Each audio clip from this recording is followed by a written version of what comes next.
வாழ்க வையகம், வாழ்க வளத்துடன் உலகெங்கும் இருக்கும் ஆன்மீகம் டாக்ஸ் அன்பர்களுக்கு டாக்டர் டிவைன் தினேஷின் அன்பான வணக்கங்கள். பராபவ வருஷம்ல நம்ம முதல்ல ஒரு தமிழ் புத்தாண்டு வருதுன்னா பஞ்சாங்கம் படிப்போம். சரிங்களா? நான் பஞ்சாங்கம் உங்களுக்கு ஷார்ட்டாக சொல்கிறேன். மெயினாக என்னென்ன ஒரு 3 பேரை பார்ப்போம். என்னென்னா, நம்ம வந்து ராஜா வந்து இந்த வருஷத்துக்கு குரு, மந்திரி வந்து செவ்வாய்.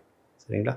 சேனாதிபதி யாருன்னா சந்திரன். இதை வச்சு நம்ம என்னென்ன நடக்கும், இந்த ஒரு வருஷத்தில் என்னென்ன நடக்கும் அப்படின்னு நம்ம பார்த்தோம்னா, கவர்மெண்ட் சம்மந்தமாக நிறைய பாலிசிஸ் சேஞ்ச் ஆகும். முக்கியமாக டேக்ஸ் விஷயத்தில் நடக்கும். பணம், ஃபினான்ஸ் விஷயத்தில், டேக்ஸ் விஷயத்தில் நிறைய விஷயங்கள் நடக்கும். அதுக்கு நம்ம தயாராக இருக்கணும். இது ஒன்று. அடுத்து மழை ரொம்ப அதிகமாக பெய்யும். அதுவும் நார்த், நம்ம வந்து தென்னிந்தியா கொஞ்சம் பரவாயில்ல. நார்த் பீகார், உத்தரகாண்ட் சைடில் பிரித்து மேய போகுது.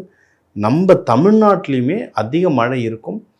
பல மழை தண்ணீரை வந்து நம்ம சேமிக்க முடியாது, கடலில் போய் கலக்கும். அந்த அளவுக்கு ஜாஸ்தியாக மழை பெய்யும். இதை தாண்டி நம்மளுடைய ஜாதகம் எப்படி இருக்குதுன்றதை நம்ம பார்க்கணும்ல.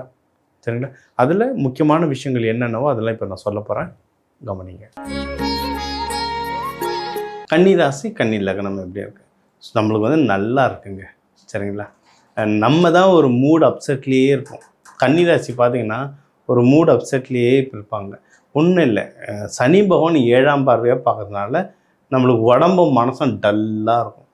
என்னன்னே தெரியாமல் அப்படியே சும்மாவே உக்காந்துட்டே இருக்கணும் போல இருக்கும். ஆக்டிவாக இருக்க மாட்டோம், அவ்வளோதான். ஆனால் நம்மளை சுற்றி நிறைய நல்ல விஷயம் நடந்துகிட்ருக்கு, நம்ம கவனிக்க மாட்டோம். ஓகேங்களா? என்ன நல்ல விஷயம் நடக்குது அப்படின்னா, நீங்கள் வந்து வேலையிலேயே உங்களுக்கு வந்து ஏதாவது உங்களுக்கு வளர்ச்சிக்கு, இல்லை வெளிநாடு அனுப்புறதுக்கு, சேலரி ஹைக்குக்கு ஏதாவது உங்களுக்கு வந்து நிறைய ஏதாவது ஒரு நல்ல விஷயம் எடுத்து சொல்லுவாங்க. ஆக்சுவலாக உங்கள் வேலையில் யாராவது உங்களுக்கு பிரச்சனை பண்ணுறாங்க, உங்களை பற்றி தப்பாக பேசுகிறாங்க கூட, யாருன்னா வந்து இல்லை நீ கொஞ்சம் ஜாகிரதையாக இரு, அங்கே ஏதோ ஒன்றை பற்றி தப்பாக பேசுகிறாங்கன்னு அட்லீஸ்ட் உங்களுக்கு எடுத்து சொல்கிறதுக்காவது ஒரு ஆள் இருக்கும். அதுவே பெரிய சப்போர்ட். சரிங்களா? கரெக்டான ஆளான்றதை மட்டும் செக் பண்ணிக்கிட்டிங்கன்னா நீங்கள் வந்து வேலையில் வளர்கிறதுக்கு ரொம்ப நல்லாயிருக்கு. இன்னொன்று, யாராவது பிஸ்னஸ் பண்ணுறீங்கன்னா, எனக்கு நேற்று நைட்டு ஃபாரின்லேருந்து எனக்கு அஸ்ட்ராலஜிக்கு வந்திருந்தாங்க. அவங்க வந்து கன்னி லக்னம். அவங்க வந்து கன்சல்டேஷன், வெளிநாடுக்கு வேலைக்கு எடுக்கிற கன்சல்டேஷன் வச்சுருக்காங்க. அவங்க பிஸ்னஸ் பற்றி கேட்டாங்க. பிஸ்னஸ் சூப்பராக வளர்ந்துட்டுருக்காங்க. நம்ம நிறைய கைடன்ஸ் கொடுத்துருந்தோம். பிஸ்னஸ் வந்து ரொம்ப நல்லா வளர்ந்துட்டு. கன்னி ராசி, கன்னி லக்னம். சரிங்களா? ஸோ பிஸ்னஸ் நல்லாயிருக்கு, ப்ராஃபிட்டபுளாகவும் அமையும். அப்படி அமையலை அப்படின்னா உங்கள் தனிப்பட்ட ஜாதகத்தில் என்ன நடந்துகிட்ருக்குன்றதை பார்த்தோன்னா தெரிஞ்சோம். பொதுவாக பார்க்கணுன்னா கன்னிக்கு வந்து டைம் ரொம்ப நல்லா சூப்பராக இருக்குது. சரி, இது ஒன்று. வேறு என்னென்னா சார், தனஸ்தானம் இந்த வருஷமே பார்த்திங்கன்னா உங்கள் கையில் ஏதோ எப்படியோ கைக்கு வந்து பணம் வந்துக்கிட்டே இருக்கோங்க. அதாவது நீங்கள் சம்பாரித்து வரலாம், இல்லை யாராவது கொடுத்து வரலாம், இல்லை இது வரைக்கும் நீங்கள் கொடுத்து இந்த கடன்லாம் திரும்பி வந்திருக்கலாம். அந்த மாதிரி ஏதாவது ஒரு விதத்தில் உங்களுக்கு கையில் காசு வந்துக்கிட்டே இருக்கும். அது வந்து தொடரும். ஓகேங்களா? ஸோ கையில் காசு இருக்கும். நீங்கள் எடுக்கிற முயற்சிகளெல்லாம் நல்லா வின் பண்ணுவீங்க. அதான் ஜாப் விஷயமாக பண்ணாலும் சரி, நீங்கள் பிஸ்னஸ் விஷயமாக பண்ணாலும் சரி, நீங்கள் எந்த ஒரு விஷயமும் முயற்சி எடுக்கிறது வந்து நல்லா சக்ஸஸ்ஃபுல்லாகவும், அதனால் தொடர்ந்து முயற்சி எடுத்துக்கிட்டே இருக்கீங்க. இது ஒன்று. எதில் சார் அப்போ நான் வந்து ஜாகிரதையாக இருக்கணும் அப்படின்னு கேட்டிங்கன்னா, திருமண பந்தமில் ஜாகிரதையாக இருக்கணும். ஏன்னா அது கன்னிராசி, புதன் வீடு, பெண் வீடு, நில வீடு ரொம்ப பொறுமையானவங்க, ரொம்ப அன்பானவங்க, வீட்டை நல்லா பார்த்துக்கிறவங்க. அவங்க இப்போ எப்படி இருக்கும் அவங்க மனநிலைன்னா, நான் பாசம் தரேன், ஆனால் இன்றைக்கி யாரும் திருப்பி பாசம் தர மாட்டுறாங்க. நான் எங்கள் குடும்பத்துக்கே சமைச்சு போட்டுட்ருக்கேன், நான் வேலைக்கு போயிட்டு வந்து சமைச்சு கொடுத்துட்ருக்கேன், ஆனால் நல்லா இருக்குன்னு கூட யாரும் மாயத்துன்னு சொல்ல மாட்டுறாங்க, என்னை யாருக்குமே பிடிக்கல, அந்த மாதிரி ஒரு டல்லில் இருப்பாங்க. என்னென்னா அது வந்து நம்ம மேலேயும் தப்பு இல்லை, அவங்க மேலேயும் தப்பு இல்லை. நம்ம 7ஆம் வீட்டை வந்து இப்போ சனி பகவான் 7ஆம் வீட்டில் இருக்கிறதுனால ஹஸ்பண்ட் ஒய்ஃப்குள்ளெல்லாம் கொஞ்சம் கேப் வரும். இது ஒன்று. இன்னொன்று, கல்யாணத்துக்கு தேடுறவங்களுக்கு கல்யாணம் ரொம்ப தள்ளி போயிட்டே இருக்கும். ஏன்னே தெரியாது. அவங்களுக்கு கல்யாணம் பண்ணணும்னு ஆசை இருக்கும், ஆனால் கல்யாணம் தள்ளி போயிட்டே இருக்கும்.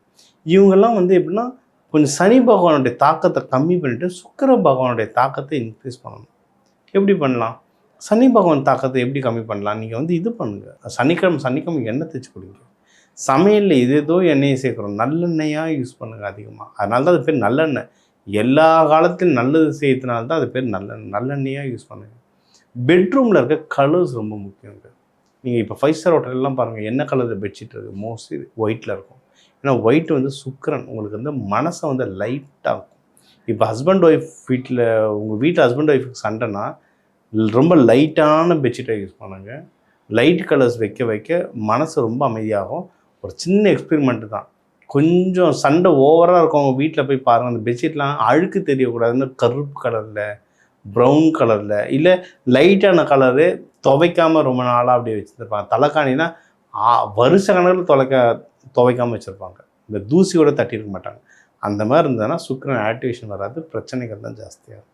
இது எல்லாமே நம்ம வகுப்புகளை சொல்லித்தர விஷயங்கள் தான். ஸோ சுக்கிரன் ஆக்டிவேஷன் பண்ண பண்ண ஹஸ்பண்ட் ஒய்ஃபில் நல்ல ரேப்போ வரும், கல்யாணமும் நல்லபடியாக கைகூடும். இது பெண் ராசின்னு நம்ம சொல்லிட்டோம். அந்த மகப்பேருக்குன்னா டைம் வந்து அவ்வளோ சூப்பராக இருக்குது. தாராளமாக நீங்கள் வந்து மகப்பேருக்கு ட்ரை பண்ணலாம். இந்த லவ்வை கல்யாணமாக மாற்றுறதுங்க ட்ரை பண்ணலாம். சரிங்களா? ஸோ பர்சனல் லைஃபுக்கு ரொம்ப நல்லாயிருக்கு டைம், ப்ரொஃபஷனல் லைஃபுக்கும் டைம் நல்லாயிருக்கு. நீங்கள் தான் எழுந்து ஓடணும். நீங்கள் தான் கொஞ்சம் ஆஃப் ஆகிருக்கீங்க. ஏன்னா சனி பகவான் பார்க்கறதுனால நம்ம சொன்ன இந்த 2-3 பரிகாரங்கள் நம்ம சொல்லியிருக்கோம். அதை பண்ணுங்கள், அது நல்லா ஒர்க் ஆகும். இன்னொன்று தெய்வ வழிபாடு அப்படின்னு எடுத்திங்கன்னா நீங்கள் கிருஷ்ணர் பாமா ருக்மிணியோட வழிபடலாம். கன்னிமார் தெய்வங்கள், குலதெய்வம் இவங்கள வழிபாடு பண்ணுறது உங்களுக்கு வந்து ரொம்ப நல்லது. சாமிக்கு வந்து நெய்வேத்தியம் வைங்க. நீங்கள் சமைச்சு நெய்வேத்தியம் வைங்க, அதை அன்னதானமாக கொடுங்க. நீங்கள் நம்ம இப்போ சொல்லியிருந்தோம்ல, ஃபாரின்லேருந்து ஒரு கிளைண்ட் வந்திருந்தாங்க, நல்ல பிஸ்னஸ் வர்றதுன்னு. அதெல்லாம் கேட்டு நீங்கள் என்னென்னலாம் பண்ணுறீங்க, நம்ம வீடியோ பார்த்துட்டு சார் உங்கள் வீடியோ பார்த்துட்டு நான் தொடர்ந்து இப்போ வந்து அன்னதானம் தொடர்ந்து பண்ணிட்டு வரேன் சார். சண்டே எங்கள் அமெரிக்காவில் பண்ணிகிட்ருக்காரு அன்னதானம். நம்ம இங்கே உள்ளூரில் இருக்கோம், நம்ம தெருவை தானே ஒரு கோவில் இருக்கும். அமெரிக்கா மாரி நீங்கள் கார் எடுத்துகிட்டு ஓட தேவையில்லை. ஸோ உங்களுக்கு பக்கத்தில் எந்த கோவில் இருக்கோ, அதை நான் சொன்ன கிருஷ்ணர் கோவில்லையோ கன்னிமா தெய்வங்கள் கோவில்லையோ அன்னதானம் பண்ண இந்த தமிழ் வருஷம் உங்களுக்கு வந்து ஒரு சூப்பரான வருஷமாக அமையுங்க. இப்போ உங்கள் ராசிக்கான ரொம்ப முக்கியமான விஷயங்கள்லாம் பார்த்தோம். என்னென்ன ஓவராலாக என் லைஃப் எப்படி இருக்கும், கல்யாணம் நடக்குமா நடக்காதா, காதல் சேராதா, மகப்பேருக்கு டைம் எப்படி இருக்குது, வேலைக்கு டைம் எப்படி இருக்குது, பிஸ்னஸ் எப்படி, பிஸ்னஸ் வளர்றது ப்ராஃபிட் வருமா வராதா, கடன் வாங்கலாமா கடன் வாங்கக்கூடாதா, எங்கன்னா டூர் ட்ராவல்லாம் போகலாமா வரலாமா, வெளிநாடு போகலாமா வேணாமா, இந்த மாதிரி முக்கியமான விஷயங்கள் எல்லாமே நம்ம பார்த்து வந்தோங்க. சரிங்களா? இதெல்லாமே பொதுவான தகவல். நம்ம எப்போவுமே சொல்கிறது 12 கோடி தமிழர்கள் இருக்காங்கன்னா ஒரு ராசி லக்னத்துக்கும் 1 கோடி பேர் இருக்கீங்க. சரியா? அதனால் அந்த 1 கோடி பேருக்கு நம்ம பொதுவாக தான் நம்ம சொல்ல முடியும். கட்டவரல் ரேகை மாதிரி ஒவ்வொருத்தருக்கும் ஜாதகம் மாறும். அதை பொறுத்து நிறைய விஷயங்கள் மாறும். சரிங்களா? பொதுவான விஷயங்கள் சொல்லியிருக்கேன், இதை எடுத்துக்கோங்க. இதில் உங்களுக்கு எந்தெந்த விஷயம் மேட்ச் ஆகுதோ அதை எடுத்துகிட்டு அந்த தெய்வ வழிபாடு பண்ணுங்கள். உங்கள் வீட்டில் முக்கியமான விஷயத்தை ஒன்று நடக்க போதுன்னா என் நம்பர் இருக்குது, அதுக்கு கால் பண்ணிவிட்டு நீங்கள் வந்து கன்சல்டேஷன் எடுத்தால் இன்னும் அக்யூரேட்டாக வரும். சரி, நான் இந்த வீடியோ ஸ்டார்டிங்லேயே சொல்லிட்டேன், இந்த வருஷம் பராபவ வருஷம் எப்படி இருக்கும், கவர்மெண்ட் சேஞ்சஸ் என்னென்ன வரும்ன்ட்டு. இதெல்லாம் இன்னும் அதிகமாக என்னென்னா போர்கள்லாம் ரொம்ப ஜாஸ்தியாக வருங்க. முக்கியமாக அண்டை நாடுகளோட நம்ம பங்களாதேஷ், சைனா இங்கெல்லாம் வந்து போர்கள் அதிகமாக வரும். ஓகே, நம்மளுக்கே டிஸ்டர்பன்ஸ் அதிகமாக வரும். இது வந்து ஜோதிடம், நான் சொல்கிறது ஜோதிடம். அப்போது இது நம்ம கண்ட்ரோலில் இருக்கான்னா ஓரளவுக்கு இருக்குது, பட் பெருமளவுக்கு இல்லை நம்ம கண்ட்ரோலில். அதுதான் உண்மை. நம்ம என்ன செய்யணும்னா இந்த நேரத்தில் நம்ம எதெல்லாம் சேவ் பண்ணணுமோ பண்ணிக்கணும். பணம் சேருங்க, தேவையில்லாத செலவு பண்ணாது. சரிங்களா? தேவையில்லாத ஆடம்பர விஷயத்தில் போட்டு அதுக்கப்புறம் தேவையான நேரத்துக்கு காசு இல்லைன்னா கஷ்டம். அதனால் பணம் சேருங்க. அதுவும் முக்கியமாக நகையாக சேருங்க, தங்கமாகவோ வெள்ளியாகவோ. ஏன்னா இது யாரையும் தப்பு சொல்ல முடியாது. இப்போ கிரிப்டோ சில கண்ணுக்கு தெரியாத இன்வெஸ்ட்மெண்ட்டில் போட்டு ஏமாந்துடாதீங்க. கரெக்டாக கிரிப்டோவே நல்லது தான், பிளாக் செயின். ஆனால் பிளாக் செயின் படித்தவன், பட் இருந்தாலும் ப்ராப்பரான பிளாக் செயினில் போட்டிங்கன்னா அதுவும் வளரும். சரிங்களா? தேவையில்லாத இன்வெஸ்ட்மெண்ட்டில் போட்டு மாட்டிக்காதீங்க, பணத்தை சேருங்க. உணவை வீணாக்காதீங்க. ஏன்னா உணவு தட்டுப்பாடு வரும். அதாவது உணவு வளர்க்க முடியாமல் தட்டுப்பாடு இல்லை, உணவை வளர்த்துட்டு ஒரு இடத்துலேருந்து இன்னொரு இடத்துக்கு மூவ் பண்ண முடியாது. அங்கங்கே ஷிப்பு மாட்டிக்கும், அங்கங்கே கப்பலை நிறுத்துவாங்க, அங்கங்கே ரோட்வேஸ் நிறுத்துவாங்க. அதனால் சாப்பாடு கிடைக்காது, அதனால் விலை ஏறும். பெட்ரோல் டீசல் விலைலாம் ஏறும். சரிங்களா? பஞ்சாங்கத்தில் இதெல்லாம் போட்டிருக்கு, ஏறும். அதுக்கேற்ற மாதிரி தான் சூழ்நிலை இப்போ நியூஸும் நடந்துகிட்ருக்கு. அதனால் உணவு வீணாக்காதீங்க. நீங்கள் வீணாக்குற உணவு யாராவது ஒருத்தர் வயிற்றுக்கு போக வேண்டியது. அதனால் அந்த பாவக்கர்மா நம்மளுக்கு வேண்டாம். ஸோ காசை சேருங்க, உணவு சேமிக்க ஆரம்பிங்க, உணவு வீணாக்காதீங்க. முடிஞ்ச அளவுக்கு மற்றவங்களுக்கு உதவுனீங்கன்னா தான் நம்ம எல்லாருக்குமே டஃப் பீரியட் வரும்போது, அதாவது ஒரு சேயிங் என்விரான்மெண்டலி ஸ்ட்ராங்கர் தென் அஸ். நிறைய பேர் கேட்போம்ல, எல்லா ராசியும் வேறுனா சுனாமி வரும்போது எப்படி எல்லாரும் இறந்தாங்க.